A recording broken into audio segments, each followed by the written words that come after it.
Bagaimana hukumnya jika kita menggunakan lebih dari satu mazhab dalam kehidupan sehari-hari? Saya untuk memahami satu mazhab aja belum bisa sampai sekarang. Ada orang di Tembilahan nih mau mengamalkan beberapa mazhab, kan hebat Tembilahan. Lautnya luas, daging ikannya segar, pohon kelapanya luas, jamaah hajinya terbanyak, ilmunya pun hebat, sampai beberapa mazhab mau diamalkannya. Konsistenlah dalam satu mazhab. Saya kalau menjelaskan memang beberapa penjelasan, tapi dalam pengamalan saya anjurkan satu mazhab.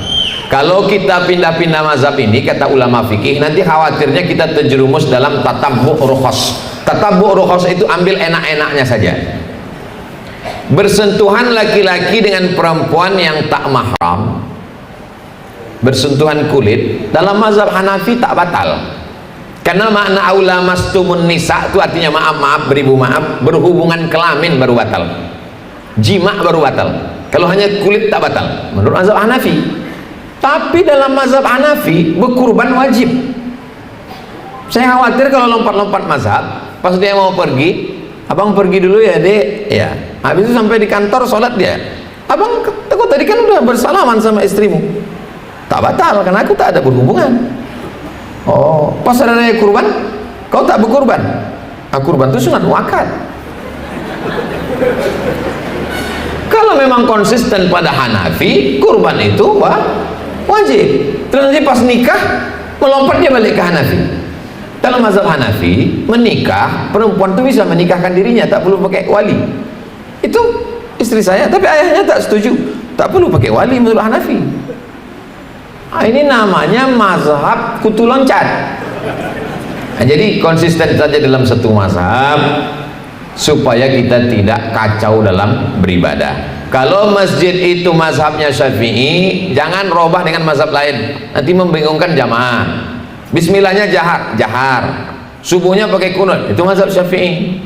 Bismillahirrahmanirrahim, alhamdulillahi rabbil alamin, habis itu kunut, Allahumma hdina fiman hadait. Itu kita di kerajaan Indragiri yang sekarang pecah menjadi dua, Indragiri Hulu dengan Indragiri Hilir. Kesultanannya Kesultanan Melayu yang sebelumnya tidak Islam. Beda dengan Siak. Siak itu dari awalnya Islam. Beda dengan Pelalawan. Pelalawan itu dari awalnya Islam. Beda dengan Kesultanan Asahan. Kesultanan Asahan itu anak dari Sultan Iskandar Muda, namanya Abdul Jalil bin Iskandar Muda, Islam. Beda dengan Sultan Delhi, itu awalnya Islam. Indragiri lebih tua dari itu semua, berawal dari tidak Islam. Orang dulu pakai nama hewan. Yang paling hebat di hutan itu adalah singa. Makanya di tanah Batak dipakai si singa Mangaraja. Sampai di Inggris pun dipakai namanya Richard the Lionheart.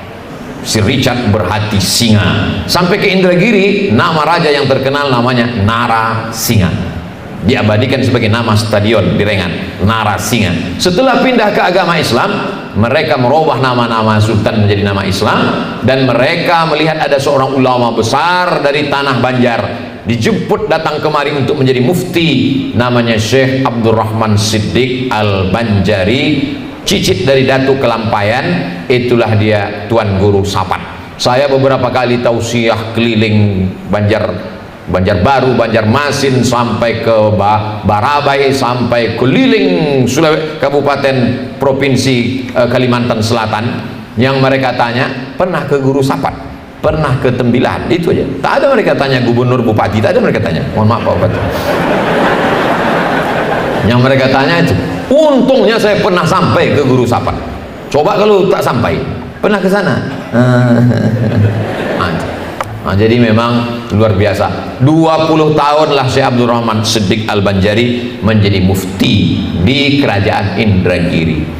Sampailah kita merdeka tahun 1945. Sultan-sultan ini menyerahkan kedaulatan kepada Insinyur Soekarno, dan kita pun menjadi negara kesatuan Republik Indonesia. Jadi asal usul kita bermazhab Syafi'i, beraqidah Asy'ari, bertasawuf Sunni Imam Ghazali. Tiga itu jangan sampai dihilangkan.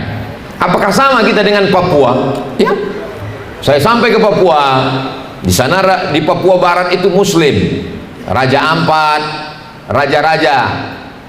Salah satu rajanya masih ada, dibawalah saya berjumpa dengan keturunan raja itu, dibukakanlah Quran yang terbuat dari kulit kayu, sampulnya kulit rusa. Begitu dibuka, saya baca Quran, saya tanya, dari mana Quran ini Datuk? Raja, Tuan Raja, namanya Raja Patipi. Kata Raja Patipi, ini dibawa oleh saudara kami dari kampung Ustadz Abdul Somad di Pulau Sumatera. Dari mana? Ini dari Samudra Pasai, Aceh.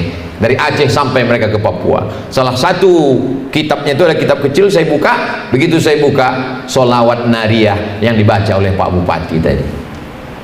Sholawat Nariyah yang mereka baca itu menunjukkan mereka tiga: akidahnya Asy'ari, fikihnya Syafi'i, tasawufnya Sunni Imam Abu Hamid Al-Ghazali. Jangan campur-campur masalah.